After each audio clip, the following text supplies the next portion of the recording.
नास्तिक लगभग ऐसे में तो बहुत सारे लोग छूट जाएंगे।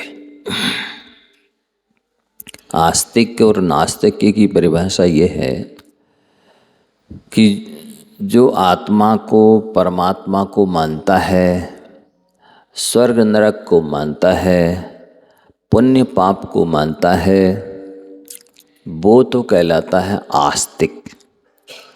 और जो ना आत्मा परमात्मा को मानता, ना पुण्य पाप को मानता, न स्वर्ग नरक को मानता, वो नास्तिक कहलाता है।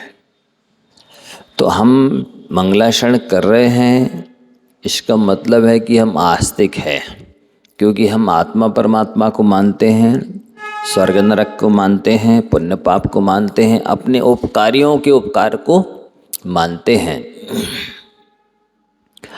ये नास्तिकता का परिहार होता है मंगलाचरण के करने से। दूसरा प्रयोजन है शिष्टाचार का पालन होता है। जो कोई भी काम करते हैं घर में भी, तो अपने से बड़ों से पूछ लेते हैं अथवा उनका आशीर्वाद ले लेते हैं कि हमें आशीर्वाद दीजिए, हम ये काम करने जा रहे हैं। तो शिष्टाचार कहलाता ये। तो इसी तरह से हम अपने इष्ट जो आदर्श गुरुजन हैं, गुरु हैं, प्रभु हैं, उनको स्मरण कर रहे हैं, उनको याद कर रहे हैं, उनके उपकारों को, उनसे आशीर्वाद ले रहे हैं। तो इससे शिष्टाचार का पालन होता है। शिष्ट और अशिष्ट में अंतर मालूम है ना? जो जितनी भी औपचारिकताएं हैं, फॉर्मेलिटी हैं, नियोग हैं, अपने कर्तव्य हैं, उत्तरदायित्व हैं, उनका निर्वहन करने वाला शिष्ट माना जाता है। और जो औपचारिकताएं हैं, शिष्टाचार नहीं कहने से उत्तरदायित्व हैं, नियोग हैं, इनको पूरा नहीं करता है, वो अशिष्ट असभ्य माना जाता है। तो शिष्टाचार का पालन होता है, नास्तिकता का परिहार होता है, और मंगलाचरण करने से पुण्य की प्राप्ति होती है, पापों का नाश होता है।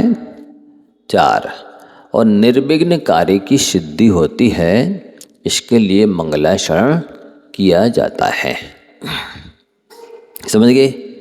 अब अपन ने महामंत्र के बारे में कल और थोड़ा सा चर्चा की थी कि ये महामंत्र है, अपने आप में सिद्ध कर रहा है कि इस बाकी के मंत्र हैं, छोटे मंत्र हैं, बच्चे हैं इसी के, हैं, और ये पिता के तुल्य है, मंत्र राज है, यानी चक्रवर्ती के तुल्य है। अर्थात नमोकार मंत्र का जाप करने पर 84 लाख मंत्रों के जाप हो जाते हैं। समझ रहे? एक मंत्र का जाप नहीं कर लिया आपने, कितने मंत्रों का जाप कर लिया? नमोकार का जाप कर लिया, 84 लाख मंत्रों की जाप कर लिए।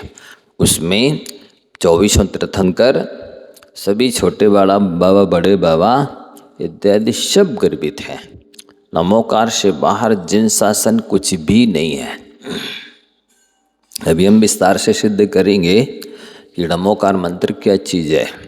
कल मैं ये भी बताया था कि लोग पाठशाला में भी पढ़ते पढ़ाते हैं और अन्य समय भी पढ़ते पढ़ाते हैं,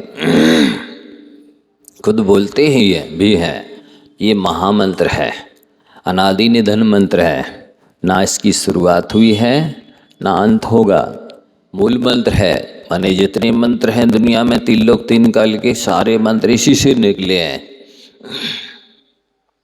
84 लाख मंत्र माने जाते ना। कितने मंत्र हैं? वो निकले कहाँ से हैं? नमोकार। और सारे 84 लाख मंत्रों में जितनी अलग अलग या मिलकर के ताकत है, उससे भी कहीं ज़्यादा अकेले नमोकार मंत्र में ताकत है। तो अब इसका अर्थ आप लोग बताएंगे? नमोकार मंत्र का अर्थ कोई नहीं बता पाएगा। चरवा में तो क्या और भी आप आसपास के जितने एरिया हैं उसमें भी कोई नहीं बता पाएगा। थोड़ी सी आप लोगों को गुदगुदी लग रही होगी कि महाराज जी हमें तो मालूम है और आप कह रहे हैं कि नहीं मालूम है। नहीं मालूम ना। इन्होंने सही कहा। जब हम बताएंगे उसके बाद आपको पता चलेगा कि हाँ वाकई में हमें नहीं मालूम था। लोगों को नमोकार मंत्र का अर्थ भी नहीं मालूम, महिमा भी नहीं मालूम, इसमें क्या कैपेसिटी है, क्षमता है, वो भी नहीं मालूम। सबसे पहले आप लोगों को एक सुरक्षा कवच बताते हैं, तो उसको तो आप लोग अभी से ही या हमने शुरू कर सकते हैं, करना चाहिए। सबसे पहले क्या करना, जब सुबह नींद खुले तो नींद खुलते ही आपको अपना हाथ ऐसा उल्टा नाक के पास ले जाना, इधर देखें सब, ऐसा जोर से श्वास को बाहर फेंकना है, जिससे ये पता चल सके कि हमारे दाएं नाक से श्वास आ रही जा रही है या बाएं नाक से श्वास आ रही जा रही है। ये जानकारी करने के लिए ये करना है। अब यदि आपको पता चले कि हम इस करवट से लेटे हैं और श्वास इस करवट से आ रही जा रही है, इस नाक से आ रही जा रही है, तो आपको फिर ऐसे लेट जाना है, करवट बदल के जो स्वर चल रहा है उसको ऊपर कर लेना है। ये चल रहा तो इसको ऊपर कर लेंगे, ये वाला चल रहा है तो इसको ऊपर कर लेंगे। फिर क्या करेंगे, ऐसा जिस पर आप लेटे हैं उसको, जो ये स्वर चल रहा है ना, तो ये हाथ को ऐसा टेका और श्वास अंदर लेते हुए मन में ओम नमः सिद्धेभ्यः बोलते हुए उठ के बैठ गए। याद रहेगा क्या करना है। जैसी नींद खुले उल्टा हाथ नाक के पास लगा के श्वास छोड़ना है बाहर को, जिससे ये पता चल सके कि इससे श्वास आ रही जा रही दाएं तरफ की नाक से कि बाएं की तरफ की नाक से श्वास आ रही जा रही। तो जिससे श्वास आ रही है उसको ऊपर करना है और फिर वही हाथ टेक करके श्वास अंदर लेते हुए उठ के बैठ जाना, ओम नमः सिद्धेभ्यः मन में बोलते हुए फिर 9 बार नमोकार मंत्र पढ़ना है। अब जो भी चल रही है उसको ऊपर करना है। अब ऐसे हाथ फैलाइए, आप लोग सब लोग फैलाइए।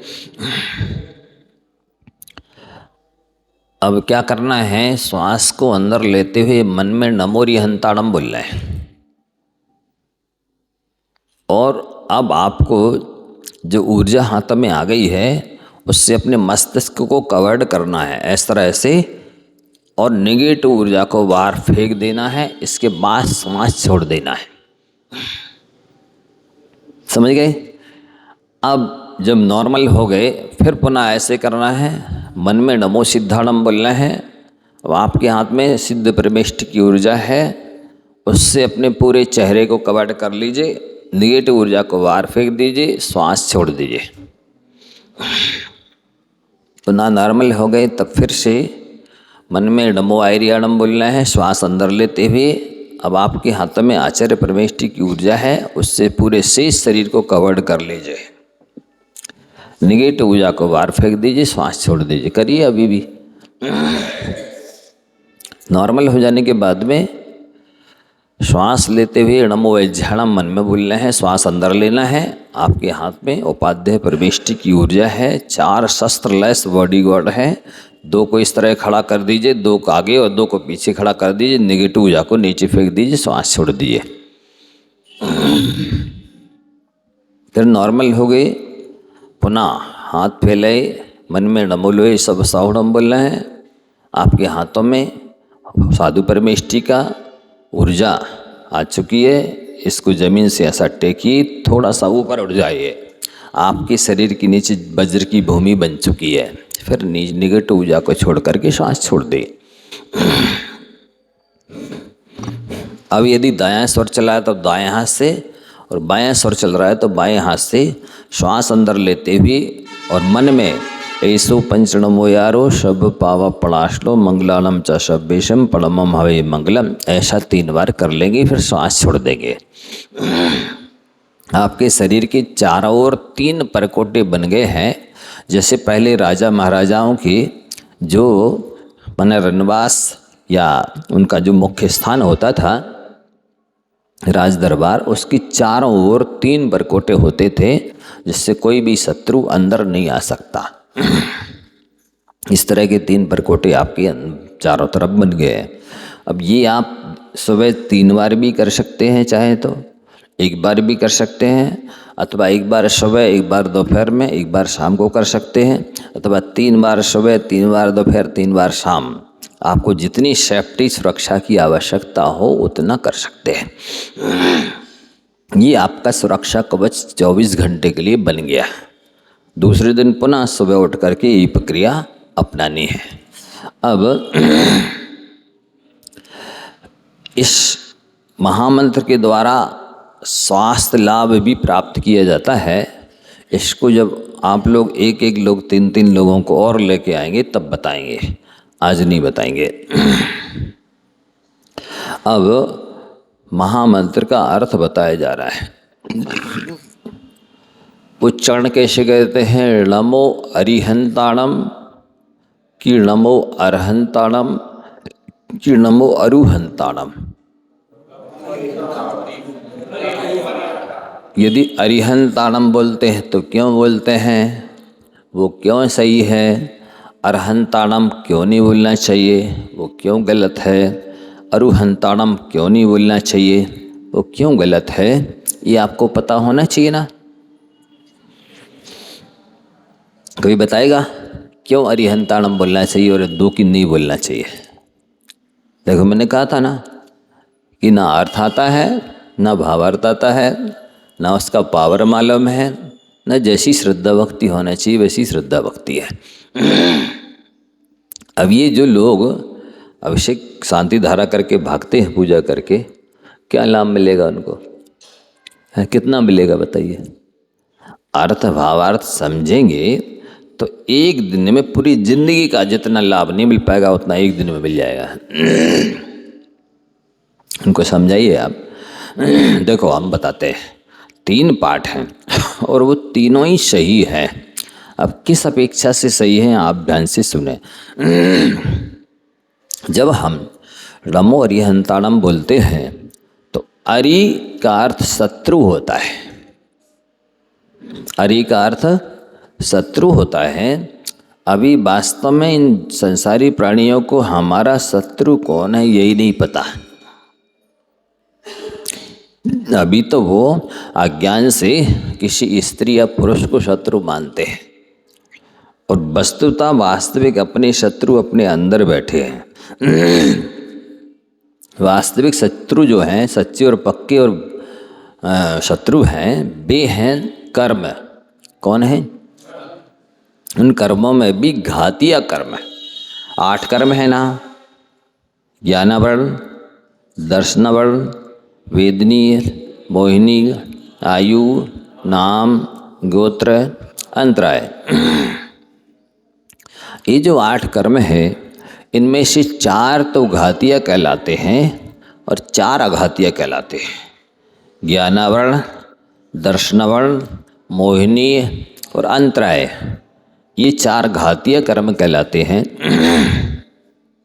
आयु, नाम, गोत्र, वेदनी, ये अघातीय कहलाते हैं। समझ गए? तो घातीय क्यों कहलाते हैं? क्योंकि ये हमारी आत्मा के सारे गुणों को पूरी तरह से घातते हैं।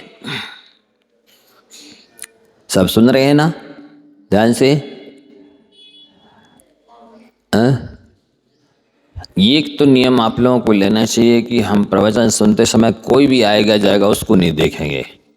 प्रायः सब श्रोताओं को हम देखते हैं वो आने जाने वाले को तुरंत देखने लगते हैं। अब जो देखेगा सो उसको हम 9 बार नमोकार मंत्र पढ़ाएंगे यहाँ खड़ा करके, सब अपने आप भूल जाओगे, यहाँ देखोगे हमारी तरह। तो क्या करना है? लिंक टूट जाती ना, हम आपको देख रहे हैं, आप कहीं और देखने लगेंगे तो चिंतन की धारा और प्रवाह टूट जाता है। हाँ, घातीय कर्म क्यों कहते हैं? ज्ञानावरण दर्शन मोहिनी और अंतराय को, क्योंकि ये हमारी आत्मा के गुणों का पूरी तरह से घात करते हैं। इसलिए सच्चे शत्रु तो ये हैं, और इनको तो अपन ना समझते हैं, ना पकड़ते हैं, ना इनको नष्ट करने की कोशिश पुरुषार्थ करते हैं, और बाहरी शत्रुओं की ओर दौड़ते हैं। तो हमें अपने सच्चे जैसे शत्रु की पहचान नहीं है ना, वो स्वान दृष्टि माना जाता है। सिंह दृष्टि और स्वान दृष्टि दो तरह की दृष्टियां होती है। कितने तरह की? जैसे मान लो आप कुत्ते को लाठी मारें तो वो कैसे चबाएगा? लाठी को चबाएगा। वो कैसे चबाएगा? क्योंकि वो लाठी को शत्रु समझता है। जबकि शत्रु कौन है? जो व्यक्ति लाठी पकड़े है, मार रहा है, शत्रु तो वो है, लाठी का क्या दोष है? इसलिए उसको स्वान दृष्टि बोलते हैं। और सिंह को यदि आप बंदूक चलाएं तो वो कैसे झपटेगा? बंदूक को कि आपको? चलाने वाले को झपटेगा। तो उसे अपने सच्चे शत्रु की पहचान है। तो इसी तरह से जिनको ये पता नहीं कि मेरा शत्रु कौन है, वास्तव में मेरे अंदर बैठा घातीय कर्म मेरा शत्रु है, और वो बाहर में देख रहा कि ये फलानी स्त्री मेरी शत्रु है, कि फलाना पुरुष मेरा शत्रु है, तो वो स्वान दृष्टि है। तो अब अरिहननाथ अरिहंता, जिन्होंने इन चार घातीय कर्मरूपी शत्रुओं का नाश कर दिया है, वे अरिहंत परमेष्ठी कहलाते हैं। समझ गए? चार घातीय कर्मों को नाश कर दिया है, इसलिए भी अरिहंत कहलाते हैं। तो आप नमो अरिहंताणम बोल सकते हैं।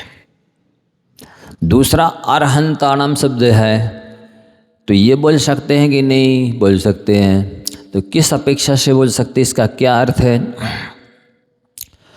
अर्ह पूजायाम धातु आती है व्याकरण में एक। कौन से धातु? अर्ह पूजायाम। अर्ह धातु पूजा करने अर्थ में आती है। तो जो 100 इंद्रों के द्वारा पूजा के योग्य हैं, वे अरहंत कहलाते हैं। कितने इंद्रों के द्वारा? 100 इंद्रों के द्वारा। 100 इंद्र कौन से हैं? भवनालय 40, व्यंतर देवाणा हंत 32, कप्पांबर 24, चंद्रो सूरो नरो त्रियो। भवनवासियों के 40 इंद्र होते हैं। 40 इंद्रों में 2-2 इंद्र और 2 प्रतींद्र, 20 इंद्र और 20 प्रतींद्र होते हैं, तो 40 हो गए। व्यंतर देवों के 32 इंद्र होते हैं। कितने? 32 इंद्र होते हैं। तो उनमें 16 इंद्र और 16 प्रतींद्र, 2 इंद्र और 2 प्रतींद्र होते हैं। 40 और 32 72। कप्पा मर 24, कल्पवासी देवों के 24 होते हैं। 12 इंद्र और 12 प्रतींद्र। अब आपको एक शंका होनी चाहिए कि स्वर्ग तो 16 हैं, स्वर्ग कितने हैं? तो फिर इंद्र 12 क्यों हैं? इंद्र भी 16 होने चाहिए ना। तो क्या व्यवस्था है? पहले, दूसरे, तीसरे, चौथे स्वर्ग में एक एक इंद्र है, और 5वें, 6वें इन 2 स्वर्गों का एक इंद्र है। 7वें, 8वें इन 2 स्वर्गों का एक इंद्र है। 9वीं, 10वीं इन 2 स्वर्गों के इंद्र का स्वर्गों का एक इंद्र है। और 11वीं, 12वीं इन 2 स्वर्गों का एक इंद्र है। इसलिए 8 स्वर्गों में 4 इंद्र हैं। 8 स्वर्गों में 4 इंद्र हैं, और नीचे के 4 स्वर्गों में 4 हो गए, और ऊपर के 13, 14, 15, 16 इन 4 स्वर्गों में 4 इंद्र हैं। इसलिए 12 इंद्र होते हैं। समझ गए? सबको याद हो गया? नीचे के 4 स्वर्गों में 4 इंद्र, ऊपर के 4 स्वर्गों में, और बीच के 8 स्वर्गों में। इसलिए 12 इंद्र हैं और 12 ही प्रतींद्र हैं। अभी 16वें स्वर्ग में एक इंद्र है और एक प्रतीन्द्र। तो प्रतीन्द्र कौन है? सीता का जीव। कौन है प्रतीन्द्र? सीता का जीव प्रतीन्द्र है इस समय। तो 12 इंद्र और 12 प्रतीन्द्र होने से कल्पवासियों की 24 इंद्र माने जाते हैं। तो 72 और 24 96। अब ज्योतिषी देवों के 5 वेद हैं। ज्योतिष का सूर्य चंद्रमसौ ग्रह नक्षत्र प्रकीर्णक तारकाश्च। ज्योतिषी देवों के जो 5 वेद हैं, सूर्य, चंद्रमा, ग्रह, नक्षत्र और तारे। तो इनमें चंद्रमा इंद्र है और सूर्य प्रतीन्द्र है। इंद्र कौन है? चंद्रमा इंद्र है, सूर्य प्रतीन्द्र है। सो 2 ये हो गए ज्योतिषी देवों के। अब कितने हो गए? 98। मनुष्यों का इंद्र चक्रवर्ती माना जाता है। नरो त्रियो का है ना, तो मनुष्यों का इंद्र चक्रवर्ती तो 99 हो गए। और पशुओं का इंद्र सिंह है, तो 100 इंद्र हो गए। 100 इंद्रों में एक पूंछ वाला है इंद्र है और एक मूछ वाला इंद्र है। चक्रवर्ती मूछ वाला इंद्र और सिंह पूंछ वाला इंद्र है। बाकी देवों की दाढ़ी मूछ नहीं होती है।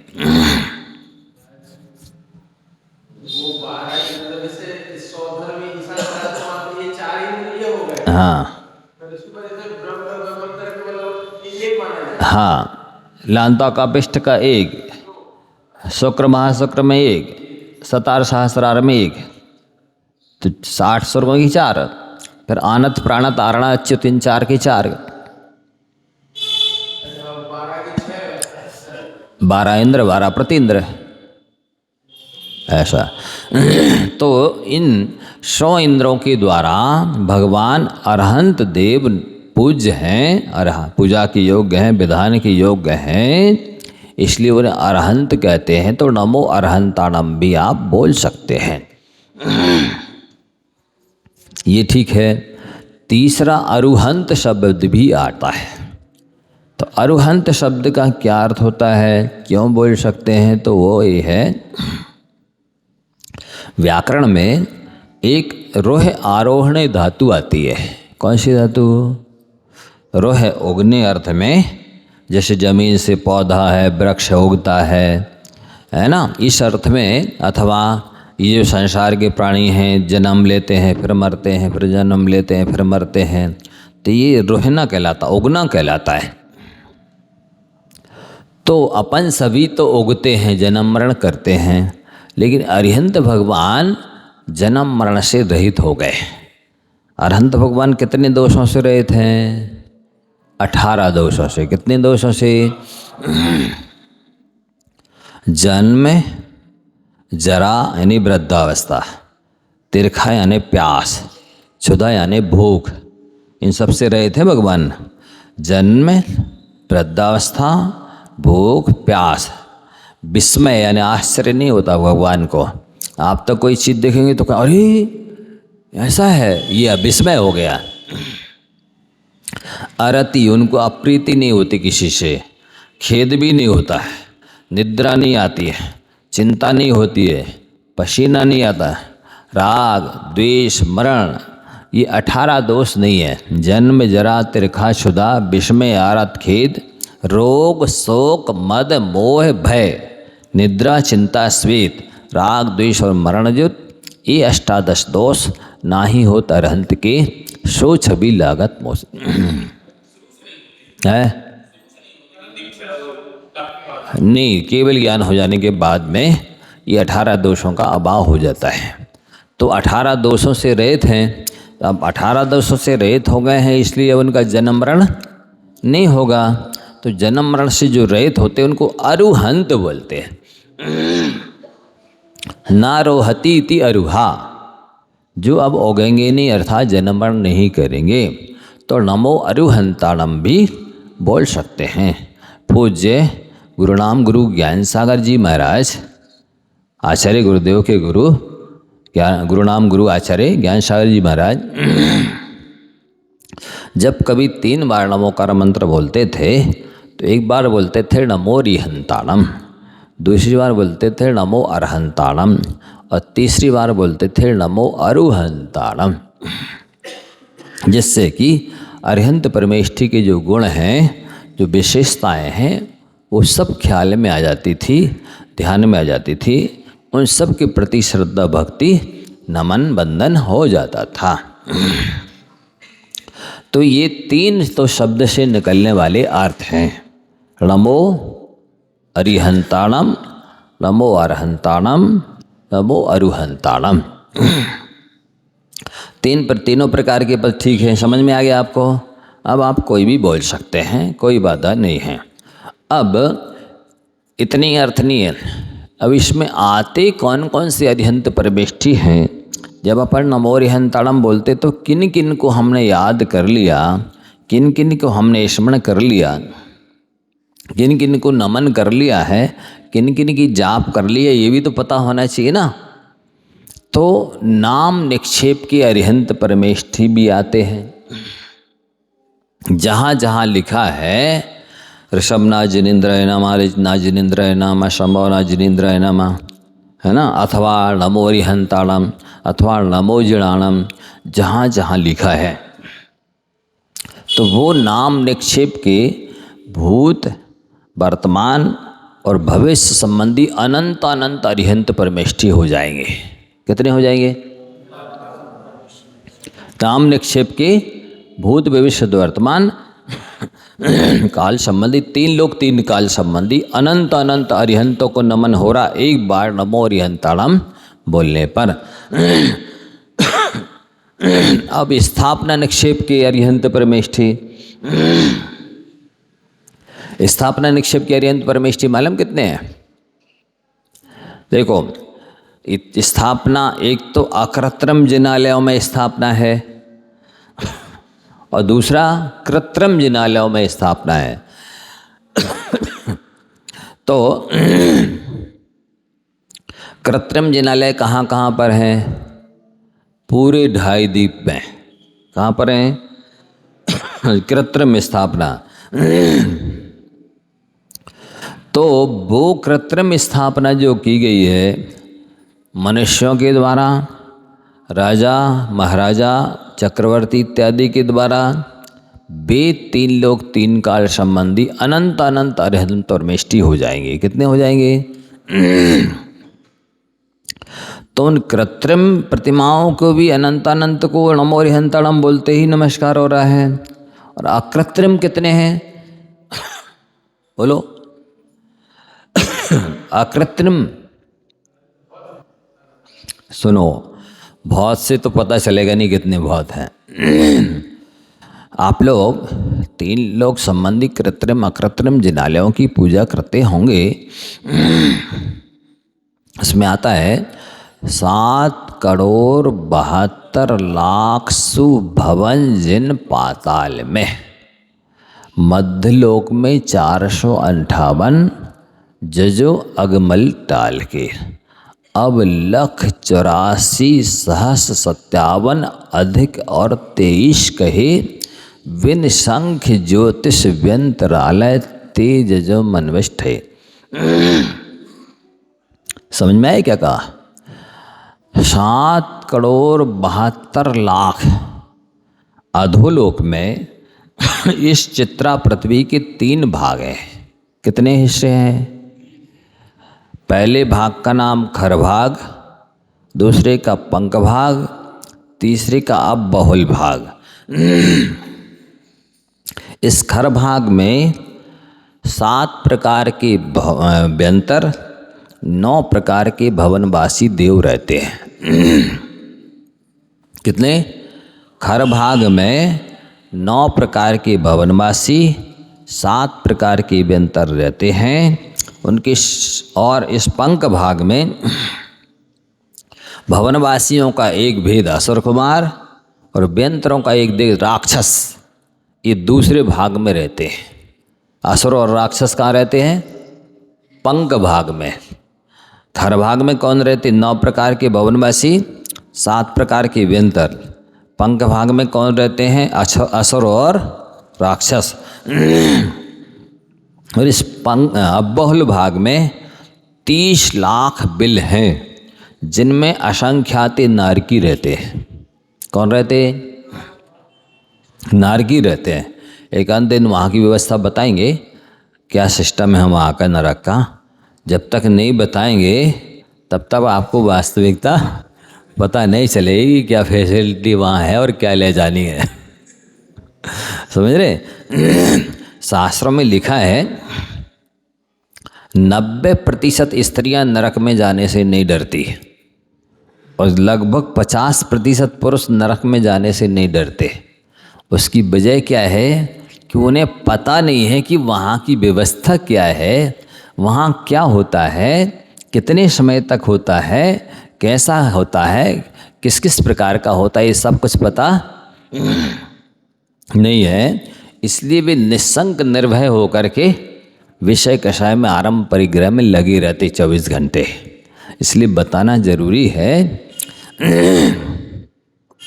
आज तो अभी इतना आप सुन लीजिए कि अकृत्रिम स्थापना जिनमें है जो हैं वे 7,72,00,000 खरभाग और पंख भाग में जिनालय हैं और एक एक जिनालय संख्यात योजन असंख्यात योजन लंबे चौड़े हैं और एक एक जिनालय में 108 प्रतिमा हैं और एक एक प्रतिमा 500 धनुष ऊंची है और एक धनुष 4 हाथ का होता है। तो 500 धनुष का मतलब 2000 हाथ की ऊंची पद्मासन से विराजमान प्रतिमाएं हैं वहाँ। कितनी? 2000 हाथ ऊंची पद्मासन से विराजमान और हीरा मोती जवाहरात की रत्नों की प्रतिमाएं हैं और एक एक प्रतिमा से संबंधित 108 मंगल द्रव्य होते हैं, अष्ट प्रात्याहार्य होते हैं और उनकी महिमा वचनों से नहीं कही जा सकती। ऐसे अद्भुत, अलौकिक, मनोहर, मनोरम, आकर्षक, अद्वितीय होते हैं वो, जिनमें वो असुर, राक्षस इत्यादि जो मिथ्या दृष्टि होते हैं वे कुल देवता मान करके पूजा करते हैं। जो सच्चे धर्मात्मा सम्यक दृष्टि होते हैं वे इन्हें अपना इष्ट, आराध्य, पूज्य मान करके पूजा भक्ति करते हैं।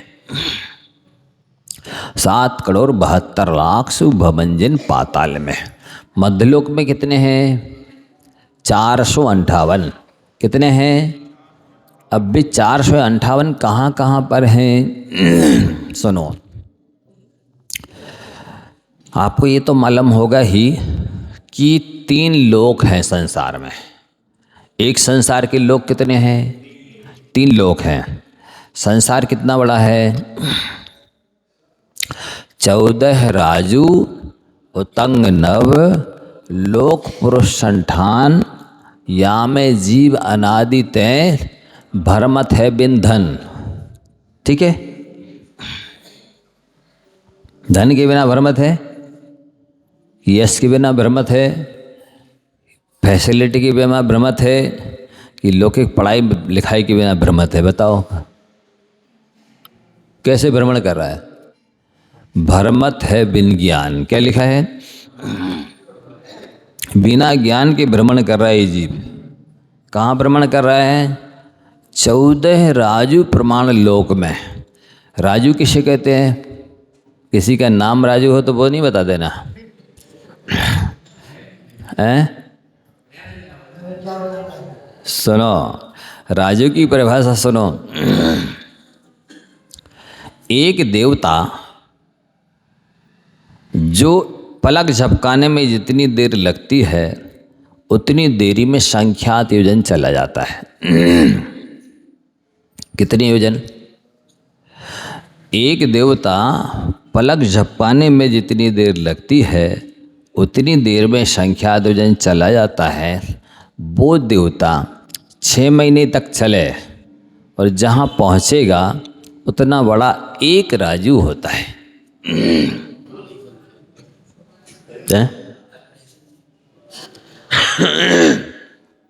एक देवता है और उसकी स्पीड कितनी है? आपने जितनी देर में पलक झपकाई उतनी देर में वो संख्यात योजन चला गया। संख्यात योजन चला जाता है। और वो देवता 6 महीने चलेगा तो कहाँ पहुँचेगा? 2000 कोस का एक वजन है, 2000 कोस का, समझ रहे हैं? तो ऐसे ये एक राजू इतना बड़ा है तो 14 राजू ऊंचा है, तो 7 गुणे 7 गुणे 7, 7 सत्ते 49, 49 सत्ते 343।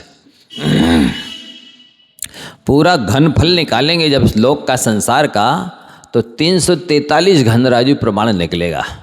कितना निकलेगा? ये सारा गणित सबको सुनने समझने जैसा था, सुन लेते ना तो रोम रोम खड़े हो जाते, फिर भूल जाते दुकान चलाना खोलना और ये मस्ती करना। ये सब जो लगे हैं और भगे हैं ना, वे अज्ञान की वजह से, और वे भागे नहीं अभागे हैं। कौन है वो? जो भागे वे अभागे हैं, क्योंकि ये सारा गणित व्यवस्थित जो विस्तार से बताएंगे और बताया जा रहा है ना, ये पता नहीं है। 343 घन राजू प्रमाण लोक है, और इतने बड़े लोक में सुई की नोक बराबर जगह नहीं है जहां इस जीव ने जन्म ना लिया हो और मरण ना किया हो। आप लोग पूजन में बोलते ना, भाव वन में जी भर घूम चुका, कण कण को जी भर भर देखा, मृग समृग तृष्णा के पीछे मुझको ना मिली सुख की रेखा। इतने बड़े लोक में जैसे पीका में घी भरा होता है, ऐसे पूरे लोक में ठसाठस जीव भरे हैं। यहाँ पर भी जीव हैं जहाँ हम अंगुली चला रहे ना, तो दिख क्यों नहीं रहे? उनकी सूक्ष्म नाम कर्म का उदय है कि वे दिखते नहीं हैं और ना किसी से छिड़ते हैं ना किसी को छेड़ते हैं, पर भरे पूरे लोक में उनके सूक्ष्म नाम कर्म का उदय है। जिनके बादर नाम कर्म का उदय होता है, उनके लिए ठहरने के लिए आधार चाहिए पड़ता है, स्थान चाहिए पड़ता है, वो उसके आधार से रहते हैं। बादर नाम कर्म का जिनके उदय होता है, और वो दिखते भी हैं और दूसरों से छिड़ते भी हैं, दूसरों को छेड़ते भी हैं, खुद भी दूसरों से परेशान होते हैं, खुद भी दूसरों को परेशान करते हैं। इनके बादर नाम कर्म का उदय होता है, वे नियम से दूसरों को कष्ट देते हैं और नियम से दूसरों से कष्ट को प्राप्त होते हैं। अपन सबके बादर नाम कर्म का उदय है, तो आप नियम से आप दूसरों को कष्ट दे रहे हैं और नियम से दूसरों से कष्ट पा रहे हैं। अब आप नहीं समझ रहे हैं, एहसास नहीं कर रहे हैं, महसूस नहीं कर रहे हैं, इससे छूटने का पुरुषार्थ नहीं कर रहे हैं, ये आपका अज्ञान है और साथ ही प्रमाद है, क्योंकि जो आत्म कल्याण में कम जोर लगाते हैं वे कमजोर माने जाते हैं। तो अब इतना बड़ा लोक है, भव वन में जी भर घूम चुका। पूरे लोक में एक बार जन्म हुआ हो, एक बार मरण हुआ, ऐसे नहीं लिख रहा है। क्या लिख रहा है? जी भर भर घूम चुका, जी भर के जन्म लिया है और मरण किया है। यहाँ पूजा में बोल के जाएंगे और मंदिर के बाहर निकले कहेंगे यार हमें कश्मीर घूमने जाना है, कहीं कुल्लू मनाली जाना है, कहीं एक बार विदेश जाना है। अभी क्या बोल के गए भगवान के सामने कि भवन में जी भर घूम चुका, कण कण को जी भर देखा, और मंदिर के बाहर जाके क्या बोल रहे? ये कहलाता जिसकी कथनी और करनी में खाई, उसको पंडित नहीं जानो कसाई। जिसकी कथनी और करने में खाई, उसको पंडित नहीं जानो, उसे क्या जानो? कसाई जाना। यहाँ बोल के जा रहा है भगवान हमने पूरे संसार में भटक लिया है, और अब वहाँ जाके कह रहा है हमें घूमने जाना है। मतलब ये है कि पूरे लोक में घूम लिया, जन्म मरण कर लिया है, पर फिर भी जन्म मरण से छुटकारा नहीं मिला है। समझ रहे हैं? तो अपन क्या कह रहे हैं, चर्चा क्या चल रही? इतने सारे जीव हैं, अनंत अनंत। कितने जीव हैं संसार में? और अनंत अनंत सिद्ध बन गए हैं। कितने सिद्ध बन गए?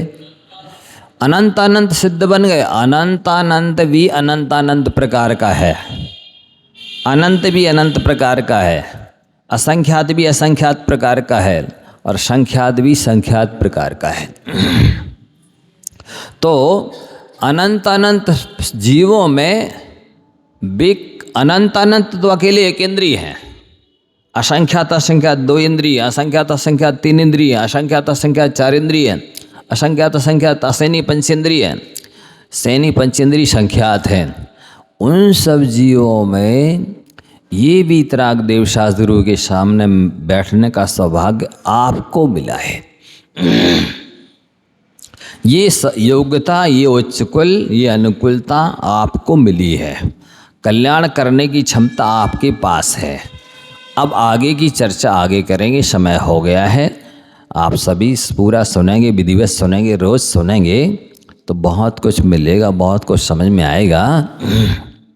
और मेरी गारंटी है सुन लेने के बाद अभी आप अज्ञान से सुमेरु पर्वत बराबर कर्म का बंद कर रहे हैं।